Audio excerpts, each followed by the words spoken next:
नमस्कार साथियों, जीके भाई आर.के. सैनी सक्सेस के इस यूट्यूब चैनल पर राज्य दिग्दर्शन जीके की नज़र से सीरीज में मैं आज आपके सामने उत्तराखंड राज्य लेके आया हूँ। इससे पहले मैंने लद्दाख, उसके बाद जम्मू कश्मीर के 2 वीडियो अपने इस चैनल पे अपलोड किए हैं। आप उन वीडियो को देखने के बाद इस चैनल को देखेंगे तो बहुत ही अच्छा रहेगा, या इस वीडियो को देखने के बाद उन 2 चैनलों को जरूर देख लें। तो मैं आज शुरू कर रहा हूँ उत्तराखंड। ये जो उत्तराखंड है, इस उत्तराखंड का जो निर्माण है वो, इसकी जो स्थापना है वो 9 नवंबर 2000 को हुई थी। तो 9 नवंबर 2000 को उत्तराखंड की जो स्थापना है वो उत्तरांचल के नाम से हुई थी। तो जो उत्तराखंड है वो उत्तरांचल के नाम से नया राज्य बना था, और 1 जनवरी 2007 के बाद में जो इसका नाम है वो नाम रख दिया गया अपने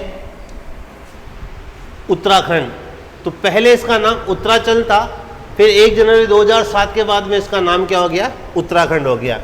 भारत के जो राज्य बने हैं उसमें राज्यों की बात करूं तो भारत के 25 राज्यों के बाद में राज्य 3 राज्य 2000 के अंदर बने। 2000 में भारत के अंदर 3 राज्य बने थे, अपन याद रखेंगे 6 ऊजा। उसके बाद तेलंगाना बना, तो 6 ऊजाते, तो 6 से छत्तीसगढ़ बना। ये छत्तीसगढ़ एमपी से टूट के बना और 1 नवंबर 2000 को बना, और छत्तीसगढ़ की जो राजधानी है उसका नाम है रायपुर। ये 26वां राज्य। 27वां राज्य तो 6 ऊजाते, ऊ से उत्तराखंड, पहले उत्तरांचल के नाम से, और 1 जनवरी 2007 से इसका नाम क्या हो गया, उत्तराखंड। तो उत्तराखंड यूपी से टूट के बना, 9 नवंबर 2000 को बना, और उत्तराखंड की राजधानी देहरादून। फिर जा का मतलब झारखंड, बिहार से टूट के बना, 15 नवंबर 2000 को बना, और झारखंड की राजधानी रांची। तो 26, 27 और 28 ये राज्य 2000 में बने। 1 नवंबर 2000, 9 नवंबर 2000, 15 नवंबर 2000। 6 से छत्तीसगढ़, उससे उत्तराखंड, जा से झारखंड। छत्तीसगढ़ एमपी से टूट के, उत्तराखंड यूपी से टूट के, झारखंड बिहार से टूट। छत्तीसगढ़ की राजधानी रायपुर, उत्तराखंड की देहरादून, और झारखंड की रांची। 23 से मतलब है कि 29वां जो राज्य है वो तेलंगाना बना, और तेलंगाना आंध्र प्रदेश से टूट के बना, और ये बना था 2 जून 2014 को। 2 जून 2014 को तेलंगाना आंध्र प्रदेश से टूट के बना, और तेलंगाना की राजधानी बनाई गई हैदराबाद। हैदराबाद तेलंगाना की राजधानी, जो पहले आंध्र प्रदेश की राजधानी थी, तो आंध्र प्रदेश की जो अभी राजधानी है उसका नाम है अमरावती। तो भारत में 29 तो राज्य हो गए, और 7 भारत के अंदर केंद्र शासित प्रदेश हो गए 2 जून 2014 को। तो 2 जून 2014 को 29 राज्य और 7 केंद्र शासित प्रदेश होने के बाद में 31 अक्टूबर 2019 को जो जम्मू कश्मीर है, इस जम्मू कश्मीर को राज्य की श्रेणी से हटाकर इसे 2 केंद्र शासित प्रदेश में बांट दिया गया। एक बांट दिया लद्दाख में, जिसकी राजधानी लेह है, और एक बांट दिया जम्मू कश्मीर, जिसकी राजधानी ग्रीष्मकाल के अंदर श्रीनगर और शीतकाल में जम्मू। तो भारत के अंदर जो केंद्र शासित प्रदेश है उनकी जो संख्या है वो 9 हो गई। फिर और परिवर्तन हुआ, तो 9 तो केंद्र शासित प्रदेश हो गए, जबकि राज्य 29 से घट के कितने हो गए, 28 राज्य हो गए। अब केंद्र शासित प्रदेश जो 9 हो गए, उन 9 में 26 जनवरी 2020 को दादरा एवं नागर हवेली और दमन और दीव को मिलाकर एक केंद्र शासित प्रदेश बना दिया, और इसकी राजधानी बना दी दमन। तो 9 में से 2 को 1 कर दिया, तो अब कितने हो गए, 8। तो भारत में वर्तमान में 28 राज्य और 8 केंद्र शासित प्रदेश है। अच्छे से समझिएगा इसको। तो अपन उत्तराखंड की बात कर रहे हैं, तो जिसकी स्थापना होती है 9 नवंबर 2000 को। उत्तराखंड की राजधानी कौन सी है, देहरादून। मगर याद रखिएगा, इसकी जो ग्रीष्मकालीन राजधानी है वो गैरसैंण है। तो उत्तराखंड की 2 राजधानियां हैं, देहरादून और ग्रीष्मकालीन राजधानी गैरसैंण। वैसे उत्तराखंड 2 भागों में बटा हुआ है, एक कहलाता है गढ़वाल और एक कहलाता है कुमायूं। तो उत्तराखंड एक हिस्सा गढ़वाल कहलाता है और एक कहलाता है कुमायूं। तो गढ़वाल में है देहरादून, ये इसकी राजधानी हो गई, और कुमायूं के अंदर जो गैरसैंण है वो इसकी ग्रीष्मकालीन राजधानी हो गई। अब उत्तराखंड की बात कर रहे हैं तो जो उत्तराखंड है वो चीन की सीमा पर स्थित है। उत्तराखंड चीन की सीमा पर स्थित है और भारत और चीन के बीच जो सीमा है उसको कहा जाता है मैकमोहन रेखा। भारत और चीन के बीच की रेखा मैकमोहन रेखा। भारत और पाकिस्तान के बीच की रेखा को रेड क्लिफ कहा जाता है। भारत और अफगानिस्तान की जो रेखा है डूरंड रेखा कहा जाता है। इन रेखाओं के बारे में मैंने विस्तार से लद्दाख के अंदर समझाया है, आप उस वीडियो को देखिएगा। तो भारत और चीन के मध्य मैकमोहन रेखा, भारत और पाकिस्तान के मध्य रेड क्लिफ रेखा, भारत और अफगानिस्तान के मध्य डूरंड रेखा। तो जो उत्तराखंड है वो चीन की सीमा पर है, यानी कि मैकमोहन रेखा पर स्थित है। उत्तराखंड की बात कर रहे हैं तो जो उत्तराखंड है, इस उत्तराखंड के अंदर सबसे जो प्रमुख जो चीज है वो है यहाँ के glacier, Gangotri glacier, Yamunotri glacier. तो मैं आज आपको समझा रहा हूँ गंगोत्री ग्लेशियर। तो जो गंगोत्री ग्लेशियर है, ये गंगोत्री ग्लेशियर है अपने उत्तराखंड में। तो गंगोत्री ग्लेशियर कहाँ पर है? उत्तराखंड के अंदर है। गंगोत्री ग्लेशियर से गंगा नदी का उद्गम होता है, मगर उद्गम पर इसे भागीरथी के नाम से जानते हैं। तो गंगा नदी जो भागीरथी के नाम से जानी जाती है, इसका उद्गम होता है गंगोत्री ग्लेशियर से। तो अगर मैं बात करूं कि जो गंगा नदी है जिसे उद्गम पर भागीरथी कहा जाता है, ये भारत की सबसे पवित्र नदी है। इसलिए कहा जाता है कि जो पाप है वो गंगा नदी के अंदर क्या हो जाते हैं? धुल जाते हैं। तो ये भारत की सबसे पवित्र नदी है। इसे सबसे शुद्ध जल भी होता है जो कभी खराब नहीं होता बैक्टीरियोफेज वायरस के कारण। तो बैक्टीरियोफायरस जीवाणु के कारण, तो बैक्टीरियोफेज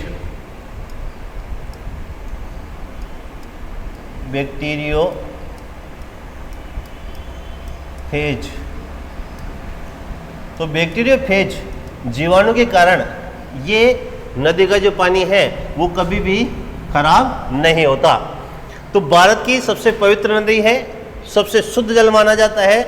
ये प्रवाह या अपवाह में भारत की सबसे लंबी नदी है। प्रवाह का मतलब होता है भारत से होकर गुजरने वाली, और अपवाह जो क्षेत्र होता है जहाँ जहाँ इसकी जो शाखाएं हैं, इसकी जो सहायक नदियाँ हैं वो अपना जल लेकर आती है। तो भारत की सबसे जो बड़ी नदी है वो गंगा नदी है, क्योंकि इसके अंदर जो प्रवाह क्षेत्र है या अपवाह क्षेत्र है वो सबसे लंबा है। या कह सकते हैं कि भारत में बहने वाली जो सबसे लंबी नदी है वो गंगा नदी है, और 2525 किलोमीटर इस गंगा नदी की क्या है? लंबाई है। अगर अपन दूसरी नदियों से तुलना करें तो भारत की जो सबसे लंबी नदी है वो ब्रह्मपुत्र नदी है, और ये 2900 किलोमीटर लंबी है। तो भारत से होकर गुजरने वाली जो नदी है या भारत की जो सबसे लंबी नदी है वो ब्रह्मपुत्र नदी है, जो 2900 किलोमीटर लंबी है। ये मानसरोवर झील से अपने बंगाल की खाड़ी के अंदर क्या होती है? गिरती है। विश्व की अगर सबसे लंबी नदी की बात करें तो जो अफ्रीका के अंदर जो नील नदी है, विक्टोरिया झील से इसका उद्गम होता है, और ये जो नील नदी है ये बहती बहती बहती बहती अपने भूमध्य सागर के अंदर क्या होती है? विलीन होती है। और ये 6900 किलोमीटर लंबी नील नदी अफ्रीका, ये विश्व की सबसे लंबी नदी है। विश्व में अगर अपवाह या प्रवाह की बात करें तो जो सबसे लंबी नदी है उसका नाम है अमेजन नदी। ये 6400 किलोमीटर है, और ये दक्षिणी अमेरिका के अंदर मुख्य रूप से ब्राजील के अंदर बहती है। एनाकोंडा जो सांप पाए जाते हैं वो इस अमेजन नदी के अंदर पाए जाते हैं। तो जो अमेजन नदी है ये विश्व की प्रवाह अपवाह में सबसे लंबी नदी है, 6400 किलोमीटर। विश्व की सबसे लंबी नदी है नील नदी अफ्रीका के अंदर 6900 किलोमीटर। भारत की सबसे लंबी नदी ब्रह्मपुत्र नदी 2900 किलोमीटर, और भारत में बहने वाली सबसे लंबी नदी या अपवाह में सबसे लंबी नदी है वो गंगा नदी है, जो 2525 किलोमीटर 25 किलोमीटर है। सबसे पवित्र नदी है। बैक्टीरियोफेज जीवाणु के कारण इसका पानी कभी खराब नहीं होता है, और सबसे पवित्र नदी मानी जाती है। अब इस गंगोत्री जो ग्लेशियर है, इस गंगोत्री ग्लेशियर से भागीरथी नदी का उद्गम होता है जो गंगा के नाम से जानी जाती है। तो जो भागीरथी नदी है, ये भागीरथी नदी गंगा के नाम से जानी जाती है। तो इसका जो संगम है वो भागीरथी नदी का जब संगम होता है अलकनंदा से, तब उत्तराखंड में उस जगह को देवप्रयाग के नाम से जाना जाता है। तो जो देवप्रयाग है वो भागीरथी और अलकनंदा का क्या है, संगम। ये जो अलकनंदा है ये सतोपत हिमानी से निकलती है। बद्रीनाथ का जो मंदिर है वो इसी अलकनंदा नदी के किनारे के ऊपर है। और जब अलकनंदा इस भागीरथी में मिलती है, भागीरथी नदी का उद्गम होता है गंगोत्री ग्लेशियर से, और देवप्रयाग में भागीरथी और अलकनंदा का संगम होता है और ये कहलाता है देवप्रयाग। और इस देवप्रयाग के बाद में ये गंगा के नाम से जानी जाती है। उत्तराखंड जो है, इस उत्तराखंड के अंदर पंचप्रयाग स्थित है। तो सबसे जो बाद का जो प्रयाग है उत्तराखंड के पंचप्रयाग में सबसे बाद का प्रयाग है वो है देवप्रयाग। तो जो अलकनंदा नदी है ये अलकनंदा मुख्य नदी है। अब इस अलकनंदा के अंदर फिर अलग अलग नदियां के मिलती है, प्लस होती है इसके अंदर, और इन्हें फिर प्रयाग के नाम से जाना जाता है। तो यहाँ अगर समझे अपन कि अलकनंदा के अंदर जब अलकनंदा में धौली गंगा मिलती है तब इसे विष्णु प्रयाग के नाम से जाना जाता है। अलकनंदा में धौली गंगा मिलती है तो विष्णु प्रयाग। अलकनंदा के अंदर जब नंदाकिनी नदी मिलती है तब इसे नंद प्रयाग कहा जाता है। अलकनंदा में जब पिंडार नदी मिलती है तब इसे कर्ण प्रयाग कहा जाता है। और अलकनंदा में केदारनाथ जो महादेव है, इस केदारनाथ महादेव से आने वाली मंदाकिनी नदी जब अलकनंदा में मिलती है तब इसे रुद्रप्रयाग कहा जाता है। तो मंदाकिनी नदी केदारनाथ से आती है तो महादेव का रुद्र अवतार, तो रुद्र प्रयाग कहा जाता है। पिंडार नदी इसमें मिलती है तो कर्ण जो है वो पिंडदान दान के लिए प्रसिद्ध है, तो पिंडदान से अपन पिंडार से याद रखेंगे कर्ण, तो कर्ण प्रयाग। पिंडार नदी जब मिलती है, नंदाकिनी खुद नाम में ही है तो नंदाकिनी वाला नंद प्रयाग। और धौली गंगा जो अलकनंदा है वो विष्णु भगवान का जो मंदिर है बद्री विशाल जो है, बद्रीनाथ है, भारत के 4 धामों में से जो बद्रीनाथ है, उन बद्रीनाथ के यहाँ मिलती है धौली गंगा। तो ऐसे ध्यान रखना है कि विष्णु जी के पैर धोने के लिए धौली गंगा आ रही है तो प्रयाग बन जाता है विष्णु प्रयाग। नंदाकिनी से नंद प्रयाग, कर्ण के पिंडदान से पिंडार नदी से कर्ण प्रयाग, और मंदाकिनी नदी केदारनाथ से आती है तो रुद्र अवतार, तो रुद्र प्रयाग। और जब इस अलकनंदा में भागीरथी नदी मिलती है तब उसे क्या कहते हैं, देवप्रयाग के नाम से जानते हैं। इसको मैं डायग्राम से आपको जैसे समझा देता हूँ कि जैसे गंगोत्री नदी है तो इस गंगोत्री जो ग्लेशियर है, इस गंगोत्री ग्लेशियर से उद्गम होता है। ये गंगोत्री ग्लेशियर है और इस गंगोत्री ग्लेशियर उत्तराखंड में है, यहाँ से उद्गम होता है भागीरथी नदी का। तो भागीरथी नदी का उद्गम होता है गंगोत्री ग्लेशियर से। इस भागीरथी की एक सहायक नदी है, तो भागीरथी नदी आ रही है, और भागीरथी की एक सहायक नदी है जिसका नाम है बिलंगाना नदी। तो भागीरथी में जब बिलंगाना मिलती है तब इसके ऊपर एक बांध बना हुआ है और इस बांध का नाम है टिहरी बांध। तो भारत का जो पहले सबसे ऊंचा बांध था वो बागड़ा नागल बांध था। बागड़ा बांध जो है ये 226 मीटर ऊंचा था, सतलज नदी के ऊपर बना हुआ है, 226 मीटर ऊंचा। बागड़ा जो बांध था वो भारत का सबसे ऊंचा बांध था, मगर टिहरी बांध जब बना है तब ये 261 मीटर ऊंचा है। तो 261 मीटर ऊंचा होने के कारण वर्तमान में भारत का सबसे ऊंचा बांध है टिहरी बांध, जो भागीरथी और बिलंगाना नदी के किनारे पर स्थित है या इनके संगम पर स्थित है। ये भागीरथी नदी है। इस भागीरथी नदी के अंदर जब अलकनंदा नदी आती है, ये जो अलकनंदा है, ये अलकनंदा जब भागीरथी नदी के अंदर मिलती है तब ये जो स्थान है ये कहलाता है देवप्रयाग। और इसी देवप्रयाग के बाद में ये जो नदी बहती है तो इस नदी को गंगा नदी के नाम से जाना जाता है। ऊपर इसे क्या कहते हैं, भागीरथी नदी कहते हैं।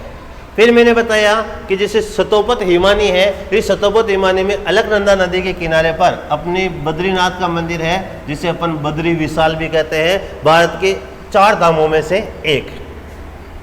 इस अलकनंदा में जब धौली गंगा मिलती है तब इसे विष्णु प्रयाग कहा जाता है।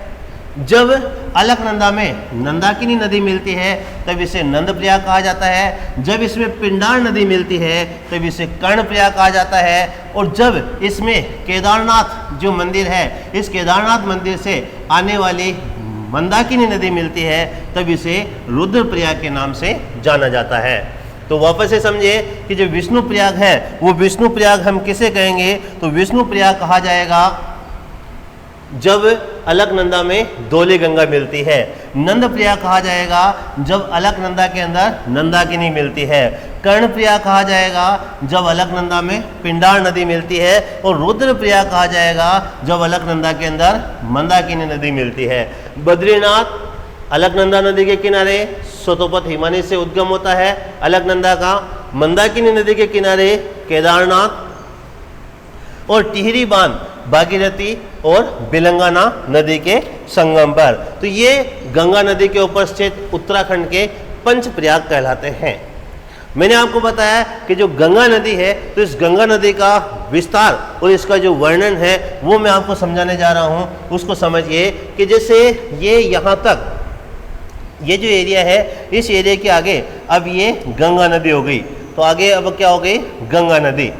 तो ऊपर पंचप्रयाग मैंने आपको अच्छे से समझाए हैं। अब मैं आपको गंगा नदी के बारे में समझा रहा हूँ। तो जो गंगा नदी है, ये गंगा नदी यहाँ से गंगा नदी कहलाएगी। ये देवप्रयाग तक मैंने आपको समझाया है। अब आगे इस नदी का क्या नाम हो गया, तो आगे ये कहलाएगी गंगा नदी।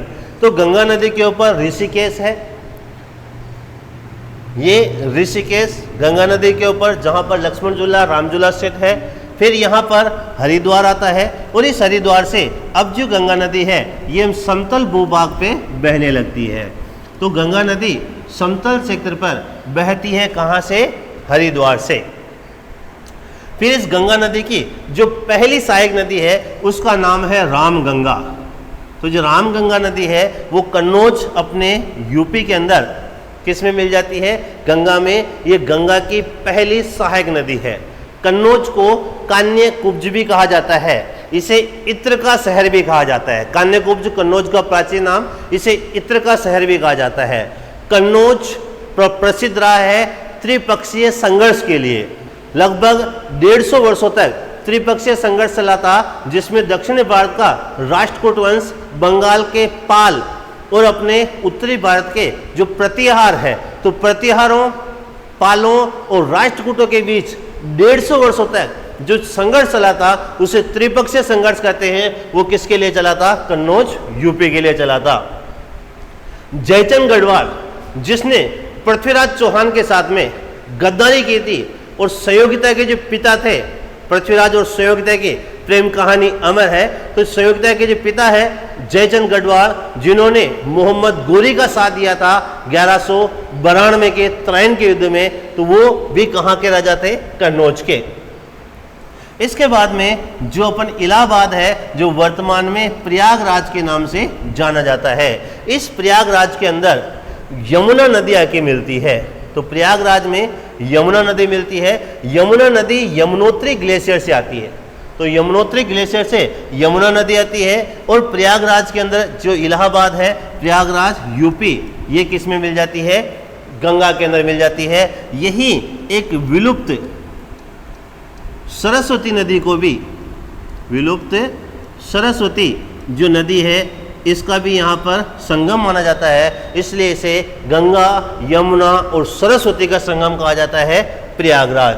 अगर मैं यमुना नदी की बात करूं तो जो यमुना नदी है ये यमुनोत्री ग्लेशियर से निकलती है और ये यमुना नदी बहती हुई प्रयागराज यूपी में यमुना में मिलती है।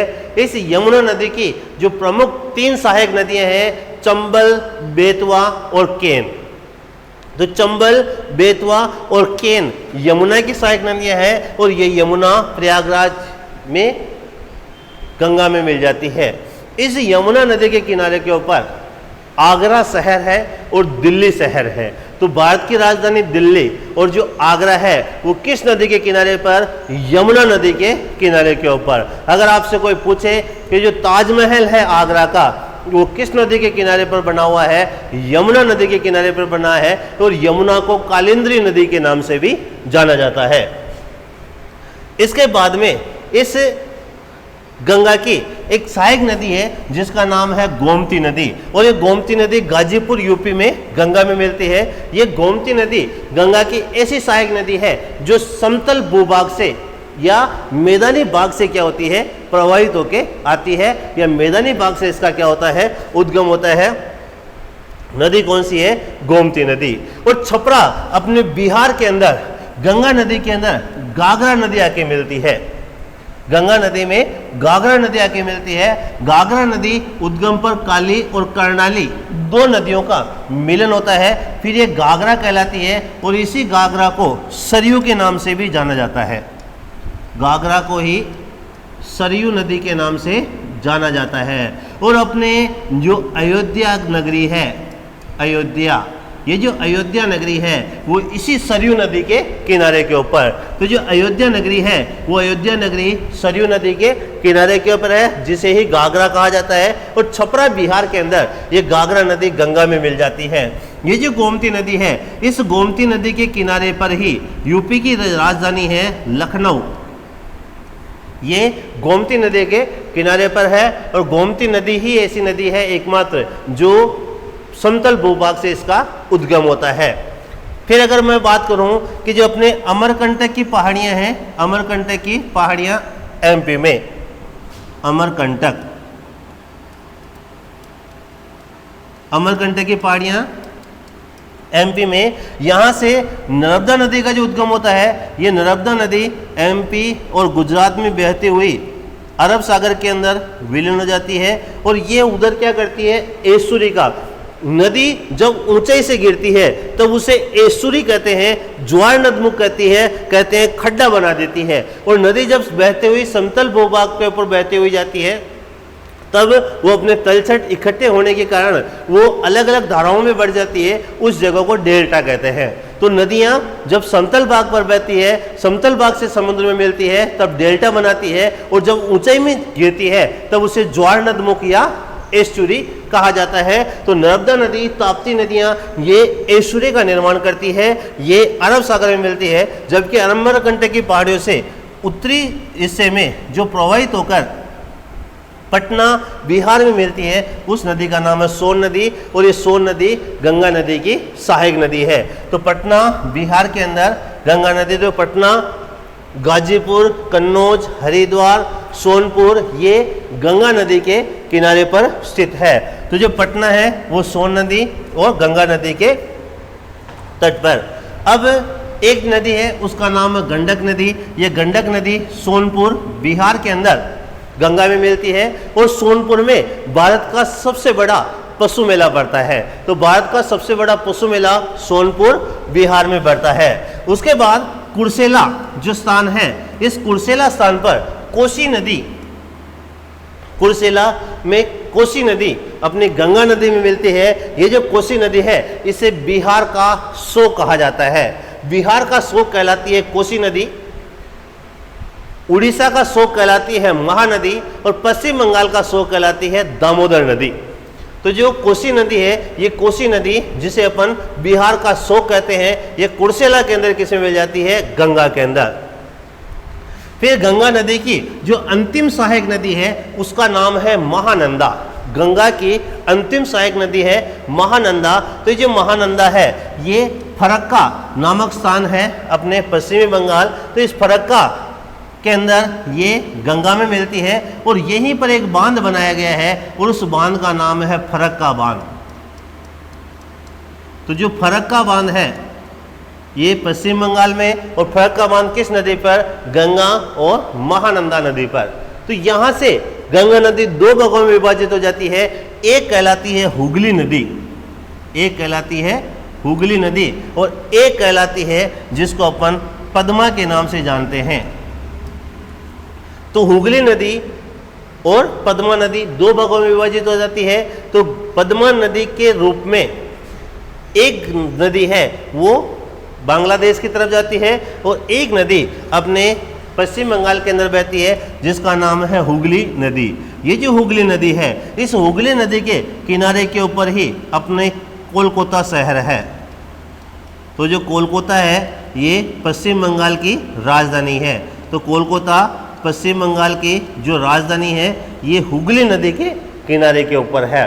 इस फरक्का बांध में अपन बहुत सारा पानी इकट्ठा करके और हुगली नदी में छोड़ते हैं, जिससे यहाँ पर जमी हुई जो गाद है वो समुद्र के अंदर बह जाती है और जो हुगली के अंदर जो बंदरगाह है वो बंदरगाह क्या होता है, अच्छे से चल पाता है। इसलिए जो बांग्लादेश है वो बांग्लादेश इस बांध पर, फरक्का बांध पर आपत्ति जताता है। तो फरक्का जो समस्या है वो भारत और बांग्लादेश के बीच में है। तो इस हुगली नदी की जो सहायक नदी है छोटा नागपुर के पठार के मध्य से बहती है, जिसका नाम है दामोदर नदी, और इसी दामोदर नदी को बंगाल का शोक कहा जाता है। तो जो दामोदर नदी है ये छोटा नागपुर का पठार, जिसे खनिजों का अजायब घर भी कहा जाता है, तो जो छोटा नागपुर का जो पठार है इसके मध्य से बहती है दामोदर नदी, इसे खनिजों का अजायब घर भी कहा जाता है। झारखंड क्षेत्र में ये स्थित है। फिर ये जो पद्मा है ये पद्मा बांग्लादेश में, तो ये जो हुगली नदी है ये बंगाल की खाड़ी में गिर जाती है, और पद्मा नाम से ये गंगा की एक शाखा बांग्लादेश में जाती है, और उधर से ब्रह्मपुत्र है, ये ब्रह्मपुत्र की जो शाखा है उसको कहते हैं जमुना। तो ब्रह्मपुत्र जमुना के नाम से और गंगा पद्मा के नाम से मिलकर आगे बढ़ती है, और इसे आगे मेघना के नाम से जाना जाता है, क्योंकि मेघना इसकी एक सहायक नदी आके मिलती है, और आगे किस नाम से जानी जाती है, मेघना के नाम से जानी जाती है। तो गंगा पद्मा के नाम से, ब्रह्मपुत्र जमुना के नाम से, और दोनों मिलकर मेघना के नाम से बंगाल की खाड़ी में विलीन होती है। और इस हुगली और पद्मा या मेघना के बीच जो क्षेत्र है वो विश्व का सबसे बड़ा डेल्टा है, और इस डेल्टा का नाम है सुंदरवन डेल्टा, और सुंदरवन डेल्टा है अपने पश्चिमी बंगाल के अंदर। तो सुंदरवन डेल्टा अपने पश्चिम बंगाल के अंदर है। यहाँ पर मैंग्रोव वनस्पति पाई जाती है, सुंदरी नामक पेड़ पाए जाते हैं, इसलिए इसका नाम सुंदरवन है। रॉयल बंगाल जो टाइगर है वो इसी सुंदरवन डेल्टा में पाए जाते हैं। तो ये विश्व का सबसे बड़ा डेल्टा है। ये गंगा नदी तंत्र है। अपन उत्तराखंड समझ रहे हैं, उत्तराखंड समझ रहे हैं, तो उसमें मैंने आपको गंगा नदी को समझा दिया। जो गंगा नदी है इसका उद्गम पर इसे भागीरथी कहते हैं। इसका जो प्रवाह है वो उत्तराखंड, यूपी, बिहार, झारखंड और पश्चिम बंगाल में है। 2008 में गंगा नदी को राष्ट्रीय नदी घोषित किया गया। 2008 में गंगा नदी को राष्ट्रीय नदी घोषित किया गया। और जो गंगाई जो डॉल्फिन है इसे राष्ट्रीय जलीय जीव घोषित किया गया। तो गंगा नदी को 2008 में राष्ट्रीय नदी घोषित किया गया, और गंगा में पाई जाने वाली जो डॉल्फिन है उसे राष्ट्रीय जलीय जीव घोषित किया गया। तो गंगा नदी भारत से बांग्लादेश में, और बांग्लादेश से बंगाल की खाड़ी में, और बंगाल की खाड़ी में कहाँ पर, तो सुंदरवन डेल्टा पश्चिम बंगाल में, जो विश्व का सबसे बड़ा डेल्टा है, पश्चिम बंगाल और बांग्लादेश तक फैला हुआ है।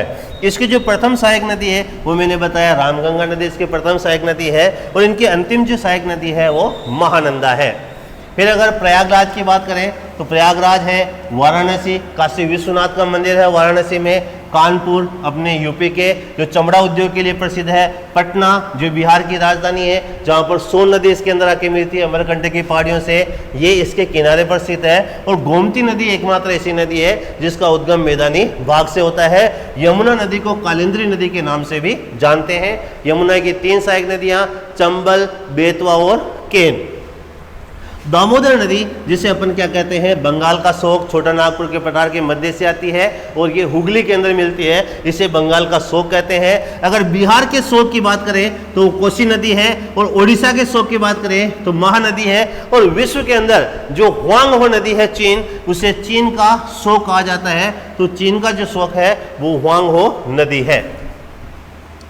अपन बात कर रहे हैं उत्तराखंड की, तो उत्तराखंड जो है, इस उत्तराखंड के अंदर अगर मैं आपको समझाऊं तो जो शहीद विपिन रावत है उत्तराखंड के अंदर, ये उत्तराखंड के रहते विपिन रावत जो भारत के पहले CDS थे, chief of defence staff. Bharat की जो तीनों सेनाएं होती है, थल सेना, वायुसेना और जल सेना, इन तीनों सेनाओं का जो प्रमुख होता है वो एक पद बढ़ा दिया गया और उस पद को नाम दिया CDS, chief of defence staff. वैसे जो भारतीय सेना होती है उसका जो सर्वोच्च कमांडर होता है वो राष्ट्रपति होता है। भारतीय सेनाओं का सर्वोच्च कमांडर राष्ट्रपति होता है, मगर एक पद बनाया गया जिसको कहा गया CDS, chief of defence staff, और ये चीफ ऑफ डिफेंस स्टाफ थे विपिन रावत।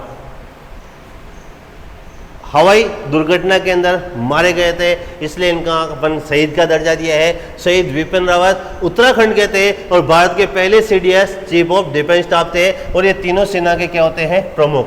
वैसे भारतीय सेना का जो सर्वोच्च कमांडर होता है वो राष्ट्रपति होता है। इस क्वेश्चन को आप हमेशा ध्यान में रखिएगा।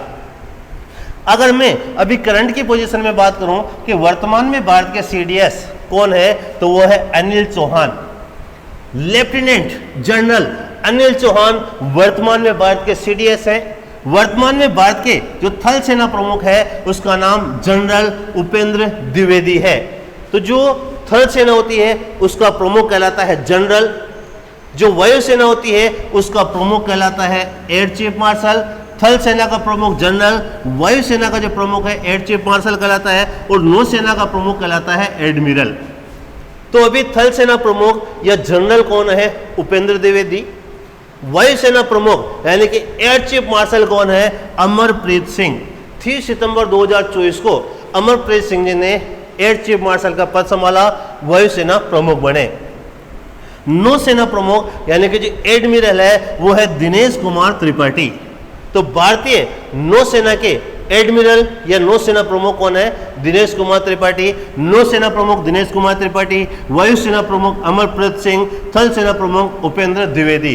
यानी कि general Upendra Dwivedi, air chief marshal Amarpreet Singh, admiral Dinesh Kumar Tripathi और CDS chief of defence staff कौन है, लेफ्टिनेंट जनरल अनिल चौहान।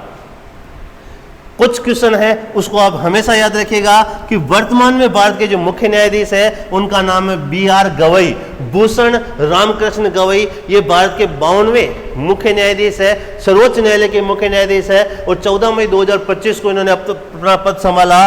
भारत के मुख्य निर्वाचन जो आयुक्त है उनका नाम ज्ञानेश कुमार है, भारत के मुख्य निर्वाचन आयुक्त है। और CAG नियंत्रक एवं महालेखा परीक्षक, controller and auditor general Bharat के संजय मूर्ति है। के संजय मूर्ति CAG है, controller and auditor general Bharat के नियंत्रक एवं महालेखा परीक्षक।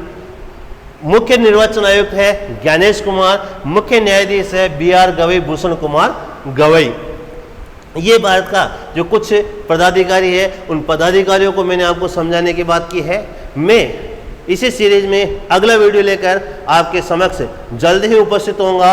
आप मुझे कमेंट्स करके बताएंगे कि भारत के अंदर जो ज्ञानेश कुमार है वो मुख्य निर्वाचन आयुक्त है, तो मुख्य निर्वाचन आयुक्त के साथ में 2 निर्वाचन आयुक्त भी बनाए गए हैं। तो भारत में वर्तमान में जो 2 निर्वाचन आयुक्त है वो कौन है, आप कमेंट्स करके मुझे बताइएगा। मैं इस सीरीज के साथ में दिग्दर्शन भारत के जो राज्य हैं, राज्य दिग्दर्शन नाम से एक सीरीज जीके की नज़र से लेके आया हूं।